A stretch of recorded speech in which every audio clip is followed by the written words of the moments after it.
कन्नौज के पूर्व सांसद सुब्रत पाठक पर हत्या की सुपारी देने का लगा आरोप।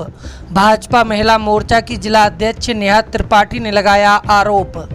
राजनीतिक छवि खराब करने का भी आरोप। जिला पंचायत अध्यक्ष चुनाव में पार्टी के नाम पर दिए 50 लाख रुपए मांगने पर रंजिश मानने का है आरोप। गैंगस्टर अपराधियों से मिल सुपारी किलर से पूरे परिवार की हत्या का आरोप। डीएम को प्रार्थना पत्र देकर लगाई न्याय की गुहार।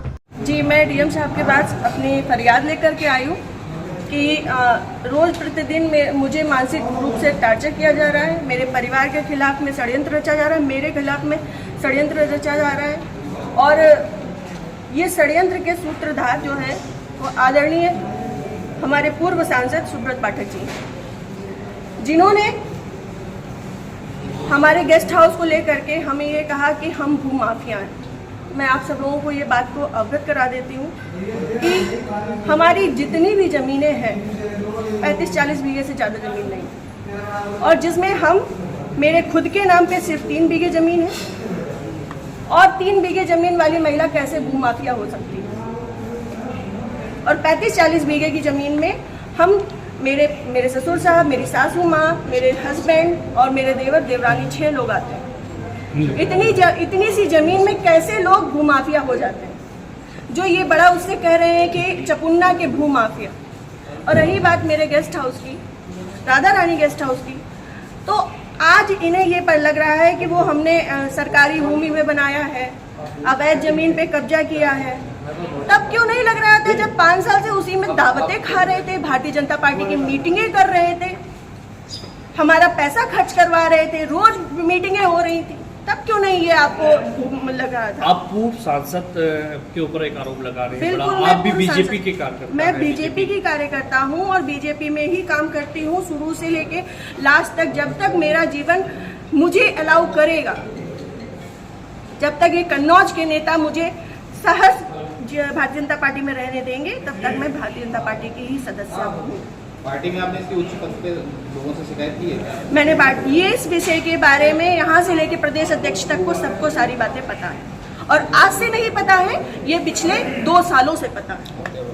मेरे पिताजी, मेरे ससुर साहब, मेरे हस्बैंड, मेरे हम सब लोगों के लिए हत्या तक का मतलब षड्यंत्र रचा जा चुका है, और विगत के चुनाव के निर्णय के बाद ही रचा गया।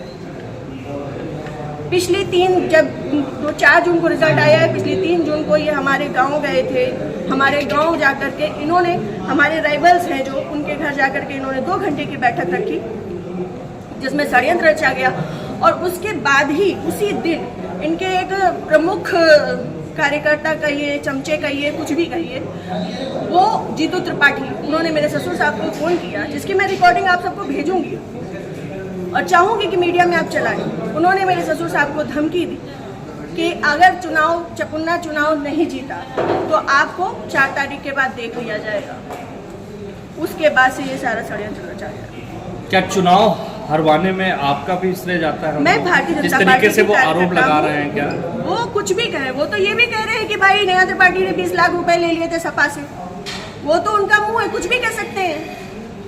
पर मैं भारतीय जनता पार्टी की कार्यकर्ता हूं और सभी लोग सोशल मीडिया जानते हैं, चलाते हैं। सभी लोग मेरी आईडी में देख सकते हैं कि मैंने किस तरीके से काम किया है। मैं सुब्रत पाठक के लिए काम नहीं करती, मैं भारतीय जनता पार्टी के लिए काम करती हूँ।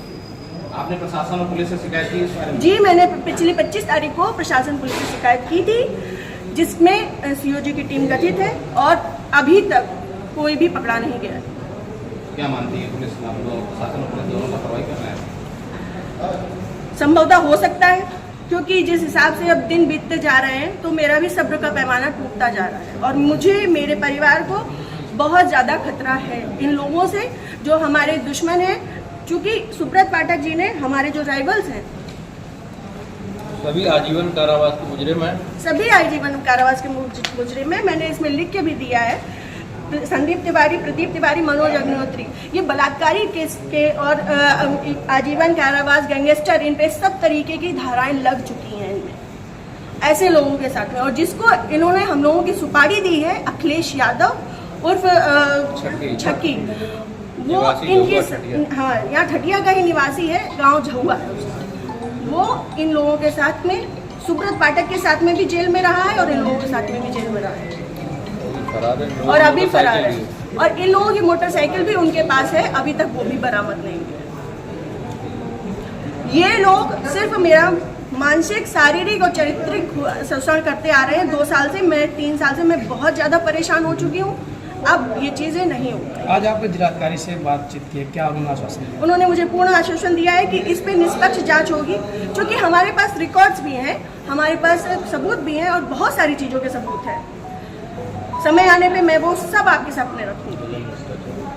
जिले में जो भी भ्रष्टाचार हो रहा है, जो जिला पंचायत में भ्रष्टाचार हो रहा है, जो ब्लॉक प्रमुख में भ्रष्टाचार हो रहा है, ब्लॉक में भ्रष्टाचार हो रहा है, वो सारी चीज़ें मैं आप सब लोगों के सामने रखूंगी। अगर आपकी सुनवाई आज नहीं होती तो आगे क्या कदम उठाएंगे आप? मैं आप लोगों का सहारा लूंगी और आप लोगों का सहयोग, मुझे पूर्ण विश्वास है कि मेरे साथ हमेशा रहेगा और मैं इस पे अपनी अंतिम सांस तक अब फ्रंट के पैमाने में आकर के लड़ूंगी। Thank you.